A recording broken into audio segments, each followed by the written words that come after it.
Good morning friends, Radhe Radhe, जय श्री कृष्णा। आप सभी को सुबह सुबह की राम राम। तो अभी बज रहे हैं सुबह के 5 o'clock, मतलब 5:10 हो रहा होगा ज़्यादा से ज़्यादा, या 5 o'clock ही हो रहे होंगे। मैं एक्यूरेट एकदम टाइम नहीं बता सकती क्योंकि वॉच नहीं है मेरे घर पे। मैंने जैसा बताया आपको, वॉल क्लॉक नहीं है।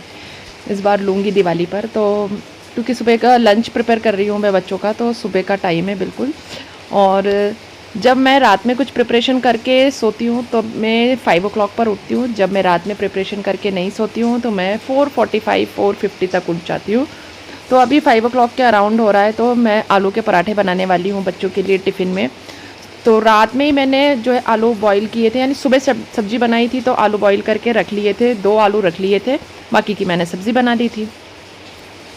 तो ये आलू मैंने रखे हुए थे। अब मैं इसमें प्याज डालूँगी। वैसे आलू के पराठे में लोग प्याज नहीं डालते हैं, पर आप डालकर देखिएगा फ्रेंड्स, बहुत अच्छा टेस्ट आता है। एक स्पेशल क्रंच आता है प्याज का, वो बहुत अच्छा लगता है। फ्राई नहीं करना है, कच्चे ही डालना है। और बस जो ड्राई मसाले होते हैं वो डाल लूँगी, हल्दी, धनिया, मिर्च पाउडर, और भुना हुआ मेरा जो मसाला होता है जो कि मैं बहुत सारी चीज़ों में यूज़ करती हूँ, वो डालूँगी। साथ ही अमचूर पाउडर डालूँगी। आलू के पराठों में अमचूर पाउडर बहुत अच्छा लगता है। आप चाहें तो चाट मसाला पाउडर डाल सकते हैं। ये मैंने देखिए भुना हुआ मेरा जो मसाला है, जो कि मैं बहुत सारी सब्जियों में यूज़ करती हूँ और भरवे में यूज़ करती हूँ, आलू के पराठों में यूज़ करती हूँ। इसकी रेसिपी शायद मैंने अपलोड की हुई है, आप लोग देख लीजिएगा। और अगर दोबारा चाहिए हो तो मुझे बता दीजिएगा, मैं फिर से अपलोड कर दूँगी। बहुत बढ़िया मसाला है ये।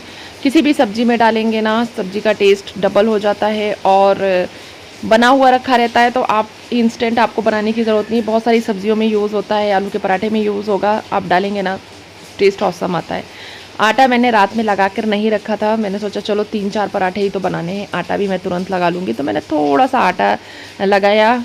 और आलू के पराठे का आटा सॉफ्ट डो होना चाहिए। आलू के पराठे का तो बिल्कुल नरम सा डो बना लेते हैं उसका, क्योंकि अगर आपने हार्ड डो बनाया होगा ना तो आलू जो है वो निकलेंगे, पराठे में से बाहर आते हैं। तो आलू के पराठे में से आलू बाहर ना आए, इसकी एक स्पेशल ट्रिक यही होती है कि आलू के पराठे का जो आटा है वो काफ़ी सॉफ्ट होना चाहिए। जितना सॉफ्ट आटा होगा ना, आपके पराठे उतने अच्छे बनेंगे। तो देखिए, कई लोगों को सॉफ्ट पराठे पसंद होते हैं आलू के, और कई लोगों को जो है थोड़े से क्रिस्पी टाइप के पसंद होते हैं। मेरे हस्बैंड को थोड़े से पतले और क्रिस्पी पसंद है, बट जब मैं प्याज की स्टफिंग करती हूँ तो थोड़े से मोटे बनते हैं, क्योंकि प्याज जो है हम हाथ से चॉप करके डालते हैं तो उसको बेलने में थोड़ी दिक्कत होती है।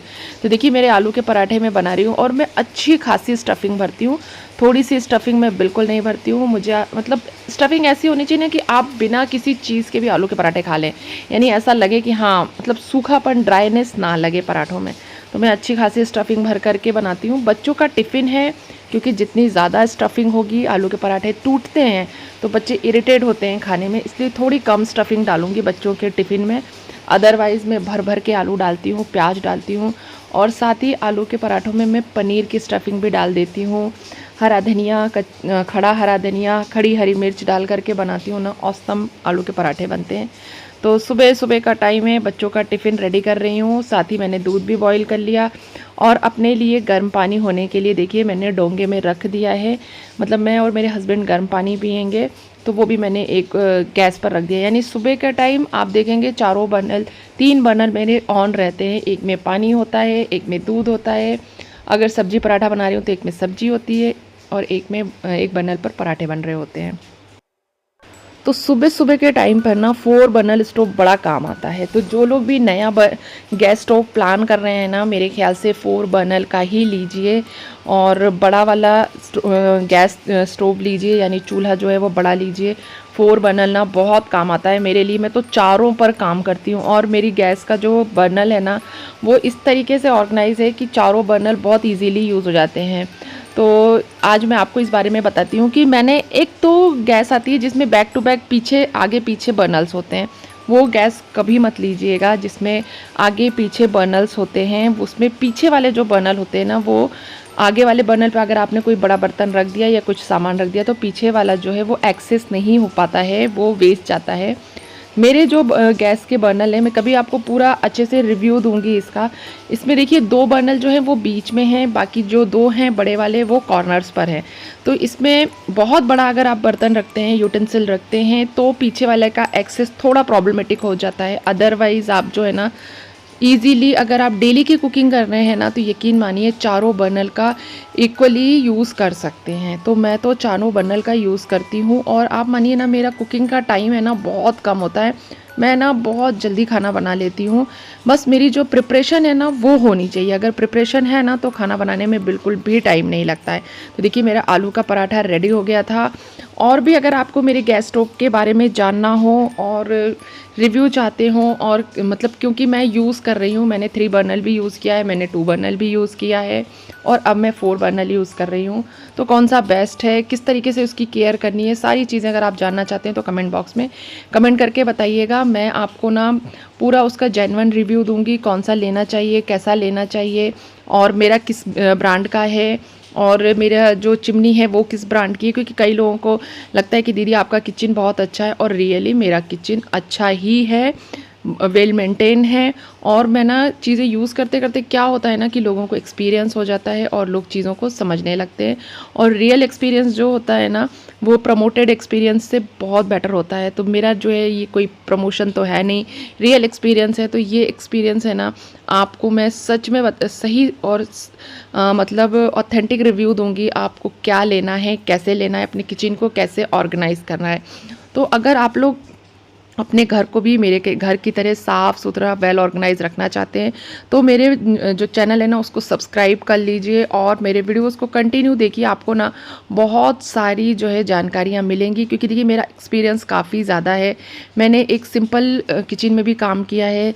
मेरे पुराने घर में एक सिंपल किचन था, मैं मॉड्यूलर किचन में भी काम कर रही हूँ, और मेरा मॉड्यूलर किचन भी अच्छा खासा है, मतलब वेल मेंटेन है। साथ ही अच्छे से ऑर्गेनाइज करके रखती हूँ। तो बहुत सारी चीज़ें हैं ना एक्सपीरियंस के साथ में गेन करती जाती हूँ। तो अपने एक्सपीरियंसेस मैं आपके साथ शेयर करूँगी, तो आप लोग जो है ब्लॉग को कंटिन्यू ज़रूर देखा कीजिए।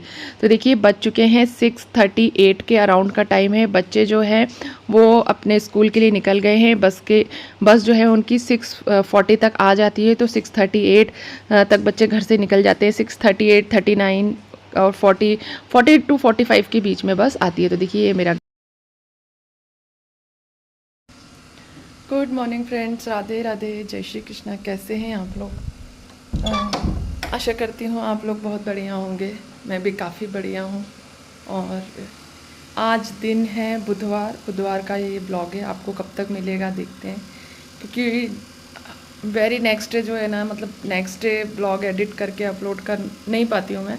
वैसे मैंने जन्माष्टमी का ब्लॉग कल अपलोड कर दिया था। आई होप आप लोगों ने ज़रूर देखा होगा, और ज़्यादा से ज़्यादा लोग देखिए, उसे एंजॉय कीजिए। और क्या कमियां हैं मेरे ब्लॉग में ये भी मुझे ज़रूर बताइए, और मेरे ब्लॉग आपको कैसे लगते हैं ये भी बताइए, और आप किस तरह के ब्लॉग देखना चाहते हैं ये भी कमेंट बॉक्स में कमेंट करके ज़रूर बताइएगा। तो चलिए रूटीन स्टार्ट करते हैं। आज लंच में बच्चों को आलू का पराठा बना के दिया था, जैसा कि आपने अभी शुरू में देख लिया था। और उसके बाद अब जो है खाने में क्या बनाना है वो बड़ी भारी टेंशन है, क्योंकि सब्ज़ी में 2 ही 3 चीज़ें हैं मेरे पास। भिंडी है, ककोड़े की सब्ज़ी है, और परवल है। तो अब इन 3 चीज़ों में क्या बनाऊं, क्योंकि कल आलू टमाटर खाए थे तो ग्रेवी वाली सब्ज़ी खाने का मन नहीं हो रहा। वैसे आलू टमाटर तो सादे थे, लेकिन अभी मन नहीं हो रहा कि ऐसे। मेरा मन है कि दाल के साथ कुछ सूखी सब्ज़ी बना लूँ। तो देखती हूँ क्या बनाऊँगी। और ना बहुत सुस्ती सुस्ती सी लग रही है, तबीयत भी बहुत अच्छी सी नहीं लग रही है। और आज मेड आएगी तो देखते हैं क्या करती है वो। 3 दिन बाद, आज चौथे दिन, मतलब 3 दिन का गैप हो गया, आज चौथे दिन आने का है उसका। तो घर के बाकी काम तो मुझे नहीं करने हैं, झाड़ू पोछा बर्तन, बस डस्टिंग थोड़ा सा करूँगी। कल मैंने बहुत अच्छे से डीप क्लीनिंग, मतलब डीप डस्टिंग करी थी। डीप क्लीनिंग तो नहीं कहेंगे, बट डस्टिंग बहुत अच्छे से करी थी, गीला सूखा कपड़ा लेकर के। वैसे मैं ज़्यादातर जो है सिर्फ सूखे कपड़े से ही साफ़ करती हूँ। तो कल गीला सूखा कपड़ा लगा करके पूरे रूम की अच्छे से डस्टिंग करी थी। कपड़े फोल्ड करने हैं वो मैं आपको भी दिखाती हूँ। तो सबसे पहले किचन साफ़ करते हैं। किचन की क्लीनिंग के साथ ब्लॉग को कंटिन्यू करते हैं। ब्लॉग को पूरा ज़रूर देखिएगा, आपको बहुत सारी अच्छी अच्छी टिप्स एंड ट्रिक्स भी मिलेंगी। और साथ ही मोटिवेशन मिलता है लोगों को मेरे वीडियोस देखने से। तो मुझे बहुत अच्छा लगता है कि मतलब मैं किसी को मोटिवेट कर सकती हूँ, ये मेरे लिए बहुत बड़ी बात है। तो कल मैं अपनी एक फ्रेंड से बातें कर रही थी, तो बातों में मतलब मैं इतनी भावुक हो गई कि मैं लगभग 40 ईयर्स की होने वाली हूँ, अभी हुई नहीं हूँ। और मेरी 13 ईयर्स की बेटी है, एक 9 ईयर्स की दूसरी बेटी है, और 15 ईयर्स मेरी शादी को हो चुके हैं। शादी के पहले तो ठीक था, जैसा रहता है, बहुत अच्छी लाइफ थी, मम्मी पापा बहुत अच्छे हैं मेरे, और शादी के पहले सब, शादी के बाद भी सब ठीक था। लेकिन मैं इतना करती थी, जैसा आप देख रहे हैं ब्लॉग में, तो कब मैं अपनी फ्रेंड से यही शेयर कर रही थी कि कभी मेरी लोगों ने खुलकर तारीफ़ नहीं की कि हाँ पूनम तुम कुछ अच्छा करती हो, तुम मतलब अच्छा खाना बनाती हो या अच्छा करती हो। हमेशा मतलब है ना दबाने की कोशिश की गई। और हस्बैंड कभी तारीफ़ नहीं करते, क्योंकि उन्हें ऐसा लगता है कि किसी के सामने अपनी वाइफ की तारीफ़ करना ना, वो जोरू के गुलाम टाइप से बातें हो जाती हैं, उनको बिल्कुल पसंद नहीं है मेरी तारीफ़ किसी और के सामने करना। हाँ, वो मेरी बुराई भी किसी से नहीं करते कि पूनम ये गलत करती है या ये सही करती है, बट वो मेरी तारीफ़ भी किसी के सामने नहीं करते। और तो मैं वही कह रही थी कि मेरी अपनी फ्रेंड से बात कर रही थी, मैंने कहा कि देखो अब जाकर कहीं, जैसे कुछ लोग हैं कॉलोनी में जो मेरी तारीफ़ करते हैं, मेरी फ्रेंड तारीफ़ करती है, अब आप लोग ब्लॉग के ज़रिए में आप लोग मेरी तारीफ़ करते हैं, तो मुझे इतना अच्छा लगता है ना। मेरी मम्मी डर के मारे नहीं करती, क्योंकि मम्मी को ऐसा लगता है कि बहुओं के साथ रहना है, किसको अच्छा लगे किसको ना लगे, तो इसलिए वो लोग भी ज़्यादा तारीफ़ नहीं करते। मम्मी पापा भी ज़्यादा किसी के सामने ऐसा नहीं कि मेरी बेटी ऐसा करती है वो करती है, वो नहीं बोलते। उनका एक अलग वो है। तो ससुराल में अब जाके थोड़ी बहुत तारीफ़ होने लगी है, जब से मैं अलग रहने लगी हूँ, तो उनको मेरी वैल्यू पता चल गई है। एक्चुअली क्या था, जब मैं साथ में रहती थी ना, तो लोगों को ये पता ही नहीं था कि मैं क्या करती हूँ क्या नहीं करती हूँ, क्योंकि लोग है ना नेगेटिव चीज़ें देखते हैं। जैसे मैं ज़्यादा साफ़ सफाई करती हूँ, तो मैं लोगों को टोक देती थी कि ये ऐसा क्यों किया है, ऐसा क्यों रखा है। थोड़ा बहुत, बहुत ज़्यादा वो भी नहीं, जब बहुत अति में हो जाता था कि कोई कीचड़ लगा के चप्पल पहन करके घर के अंदर ही आ गया, तो मैं बोल देती थी कि देखिए आपके चप्पल में कीचड़ लगा हुआ है, आप अंदर पहन के आ गए। या मैं अपने हस्बैंड से बोलती थी कि आप बोल दीजिए धीरे से, या ऐसा करके, तो वो लोग समझ जाते थे कि इसने ही बोला होगा, तभी इनने बोला है। तो उन लोगों को ये लगता था कि ये कुछ ज़्यादा साफ़ सफाई करती है, कुछ ज़्यादा ही वो करते हैं, तो वो चीज़ें पहले उन लोगों को। लेकिन आज जो है, जब मैं यहाँ रहने लगी हूँ, मैं यहाँ से उन लोगों का कर रही हूँ, तब उन लोगों को फील हो रहा है कि हाँ पूनम कुछ करती थी हमारे लिए। तो शायद भगवान ने मुझे यहाँ इस घर में इसीलिए भेजा है कि मेरी वैल्यू लोगों को पता चल जाए कि मैं असल में करती क्या थी, मैं अच्छी थी कि बुरी थी। और मैं मीठी मीठी बातें नहीं करती थी, कि मैं मीठी मीठी बातें करके उनको जो है बस बातों से करना कुछ है नहीं, बातों में बस इम्प्रेस करके रखो, ऐसा मैं नहीं करती। क्योंकि करना भी मुझे, मैं वही बात करूँगी जो मुझे करनी है, जो मैं कर सकती हूँ। मैं बहुत ज़्यादा बड़ी बड़ी बातें कर दूँ और कर कुछ भी ना पाऊँ, तो मैं ऐसा बिल्कुल भी नहीं करती थी। तो चलिए आगे की बातें मैं कंटिन्यू करती हूँ आपके साथ ब्लॉग पे, जब तक मैं चाय बनाना स्टार्ट करती हूँ, क्योंकि टाइम हो गया है। तो मैं आपको पूरा अपना डिटेल में बताऊंगी कि मेरे साथ क्या हुआ। अच्छा, मेरे को कई चीज़ें आपके साथ शेयर करनी है। मैं बहुत सारी अपने लाइफ की पर्सनल बातें जो कि मेरे साथ 15 साल में, इन 15 सालों में हुई हैं, वो एक्सपीरियंस भी मैं आपके साथ शेयर करूँगी। तो ब्लॉग पर बने रहिए। चलिए अब हम ब्लॉग स्टार्ट करते हैं चाय के साथ में, और मैं अपना चाय बनाती हूँ और किचन। तो देखिए, मैं ना किसी की बुराई नहीं कर रही हूँ कि मेरे ससुराल वाले बुरे हैं या मेरी भाभियाँ बुरी हैं। सब बहुत अच्छे हैं समय के हिसाब से।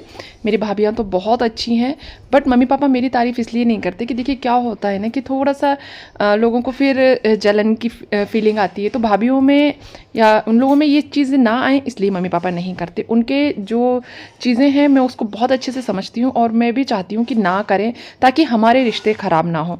तो मम्मी पापा की ये समझदारी ना बहुत सही है। और जिन लोगों ने भी ऐसा किया है, अपनी बेटियों की तारीफ़ अपनी बहुओं से करते हैं, सिर्फ उन्हीं का गाना गाते हैं, उन्हीं का गुणगान करते हैं, तो उनकी जो ननद भाभियों के रिलेशन है ना, वो बहुत ख़राब हो जाते हैं, और सास बहू के भी रिलेशन ख़राब हो जाते हैं। तो ये मम्मी पापा की बहुत समझदारी है। मैं इस चीज़ को बहुत अप्रिशिएट करती हूँ, क्योंकि मम्मी पापा मेरे ही हैं, और वो तारीफ़ करें या ना करें कोई फ़र्क नहीं पड़ता। उनको दिल से पता है कि मेरी बेटी क्या कर सकती है, उन्होंने क्या अपनी बच्ची को शिक्षा दी है, क्या सिखाया है, क्या संस्कार दिए हैं। मेरे मम्मी पापा ये बहुत अच्छे से जानते हैं, और उन्हें इस चीज़ का बड़ा प्राउड है। तो वो उनकी एक अलग कहानी है। रही बात ससुराल वालों की, तो क्या होता है ना कि जब हम साथ में रहते हैं ना, तो लोगों की वैल्यू नहीं पता चलती। आज मैं भी यही कहूँगी कि मेरे सास ससुर की क्या वैल्यू थी मेरी लाइफ में, मेरी बुआ सास की क्या वैल्यू थी मेरी लाइफ में, आज मैं अलग रहने के बाद उनकी वैल्यू मैं भी समझ गई हूँ। आज मैं उनके लिए रोती हूँ, मुझे उनके लिए फ़ील होता है, जो कि पहले कभी नहीं होता था। तो क्या होता है ना कि जब हम अलग रहने लगते हैं ना, और इतने साल साथ में रहने के बाद जब हम अलग होते हैं ना, तो बहुत सारी चीज़ें जो हैं चेंज हो जाती हैं। तो देखिए, मेरे आपको मैं दिखा रही थी कि कितना काम है मुझे, आज इतने सारे कपड़े फ़ोल्ड करने हैं, और ये हर दूसरे दिन की कहानी है। एक दिन मेरा ये बेड खाली रहता है, अगले दिन फिर इतने ही कपड़े आ जाते हैं, पता नहीं कहाँ से इतने कपड़े आते हैं फ़ोल्ड करने के लिए। मैं तो मतलब थक जाती हूँ, और ना इरिटेशन भी होता है कभी कभी कि क्या है ये, लेकिन जितने धुलते हैं उतने ही फ़ोल्ड करने होते हैं, और सारे काम खुद करने हैं।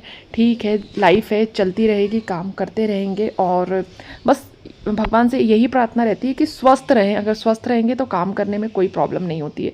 तो कुछ कपड़े मैंने बाहर डाल दिए थे, बहुत अच्छी सी धूप खिली हुई थी, और जो भी मेरे ब्लॉग में आपको आवाज़ में डिस्टर्बेंस आ रही थी ना, वो बारिश की वजह से आ रही थी। काफ़ी तेज़ बारिश हो रही थी, और मैं विंडो के ग्लासेस लगाने यानी कांच लगाना भूल गई थी, तो इस वजह से आवाज़ में डिस्टर्बेंस आ रही थी। तो देखिए, मैंने ना फ्रंट कैमरा ऑन किया, और मैंने ना ट्राइपॉड नीचे रखा था, तो मैं फटाफट से ऐसे ही हाथ में लेकर के कैमरा आपको दिखा रही कि मैं किस तरीके से काम कर रही हूँ। बस सब चीज़ें जगह पे रखूँगी।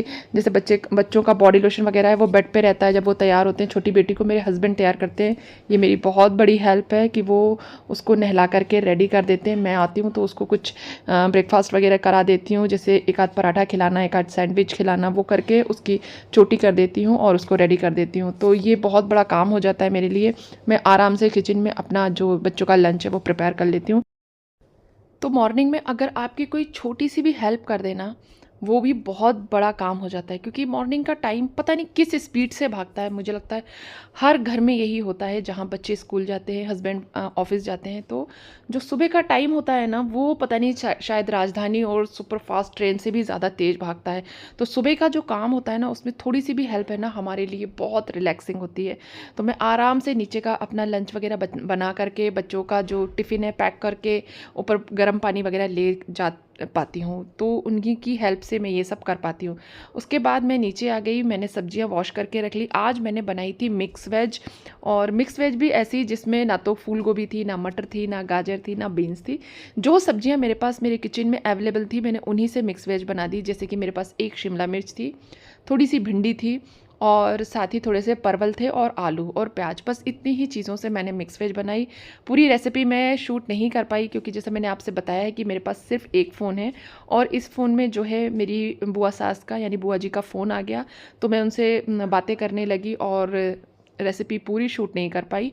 तो रेसिपी मैं कभी और आपके साथ शेयर करूँगी। मैंने बना लिए थे 2 पराठे अपने हस्बैंड के लिए, और मुझे पूजा नहीं करनी, तो एक पराठा मैं भी खा लूँगी, क्योंकि थोड़ा ऐसे में वीकनेस भी लगती है, काम भी करना है। तो मैंने सोचा कि चलो, जब पूजा नहीं करनी है तो एक पराठा मैं भी खा लूँ, और 2 पराठे अपने हस्बैंड को दे दिए। साथ ही मैंने दोबारा से चाय बना ली। अभी लगभग बज रहे थे मुझे अप्रॉक्स 9-9:30 का टाइम हो रहा था। सारा काम मैंने सेट कर लिया था। सब्जी की पूरी प्रिपरेशन कर लूँगी मैं, सब्जी की चॉपिंग कटिंग कर ली, और सब्जियों को ना मैंने हल्का हल्का डीप फ्राई कर लिया था, क्योंकि ये जो कढ़ाई थी ना, इसमें मैंने जन्माष्टमी के दिन पूड़ियाँ बनाई थी। तो ये कढ़ाई में, और उसके दूसरे दिन भी, ये उसके दूसरे या तीसरे दिन का ब्लॉग है, तो ये कढ़ाई ऐसे ही रखी थी मैंने ढक करके। तो कभी भी जब आप पूड़ियाँ तलते हैं ना किसी कढ़ाई में, और उस कढ़ाई में जब आप सब्ज़ी बनाते हैं ना, ऑसम सब्ज़ी बनती है। तो क्योंकि वो कढ़ाई हमारे यहाँ कहते हैं सीज जाती है, और वो सीज जाती है ना, तो उसमें कोई भी मसाला चिपकता नहीं है, आप कम तेल में भी सब्ज़ी बना सकते हैं। तो देखिए, मैंने इसमें आलू, प्याज और साथ ही परमल, ये सारी चीज़ें फ्राई कर ली थी। मैं शूट करना भूल गई थी, जैसा मैंने आपको बताया कि फ़ोन भी आ गया था। उसके बाद मैंने डाला शिमला मिर्च, और फिर उसके बाद डाल दी मैंने भिंडी। इन सभी चीज़ों को मैं डीप फ्राई कर लूँगी। ज़्यादा तेल सक नहीं किया था सब्जियों ने, क्योंकि तेल ज़्यादा था, और थोड़ा थोड़ा सा हल्का हल्का डीप फ्राई करके निकाल लेंगे। उसके बाद मैंने टमाटर प्याज की प्यूरी बना ली थी, मतलब ग्रेवी बना ली थी। एक साथ ही मैंने सारी चीज़ों को पीस लिया था, और तेल को किया मैंने कम, और उसमें डाली एक दालचीनी, एक तेजपत्ता और एक बड़ी इलायची। ये मेरा जो है ना बेसिक मसाला है। मैं जब भी कोई ग्रेवी वाली सब्जी बनाती हूँ, छोले बनाती हूँ, राजमा बनाती हूँ, तो ये 3 चीज़ें मैं ज़रूर डाल देती हूँ। उसके बाद टमाटर प्याज की जो मैंने प्यूरी बनाई थी, ग्रेवी बनाई थी, मतलब प्यूरी बनाई थी, उसको मैंने एक साथ पीस करके इसको मैं अच्छे से भून लूँगी, खूब अच्छे से भूनूंगी, इनका तेल अलग होने तक भूनूंगी, और उसके बाद नमक डाल करके ये जो सारी सब्जियाँ हैं उसमें मिक्स कर दूँगी। सब्ज़ी जो है बहुत टेस्टी बनती है, और बेसिक मसाले हमारे हमारे धनिया पाउडर, हल्दी पाउडर, मिर्च पाउडर और थोड़ा सा अगर आप चाहें तो गरम मसाला पाउडर भी डाल सकते हैं। मैंने कोई गरम मसाला पाउडर नहीं डाला था। उसके बाद सब्जी की जो है रेसिपी पूरी शूट नहीं कर पाई, उसके पहले फ़ोन आ गया। तो मैंने अपनी जो है बुआ सास से बातें की और बातें करने के बाद सब्जी पूरी बन चुकी थी, तो फिर मैंने वो शूट नहीं किया। उसके बाद देखिए मैंने किचन वगैरह पूरा क्लीन कर लिया। 11 ओ क्लॉक का टाइम हो रहा था, 11:30 का मेरा पूरा काम हो चुका था और बस अब मैं फ्री थी।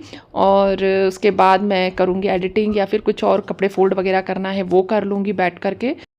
तो आपको आज का ये ब्लॉग कैसा लगा कमेंट बॉक्स में कमेंट करके ज़रूर बताइएगा। ब्लॉग पसंद आया हो तो वीडियो को लाइक और कमेंट कीजिएगा, चैनल को भी सब्सक्राइब कर लीजिएगा। हम मिलते हैं अगली वीडियो में, तब तक के लिए बाय बाय।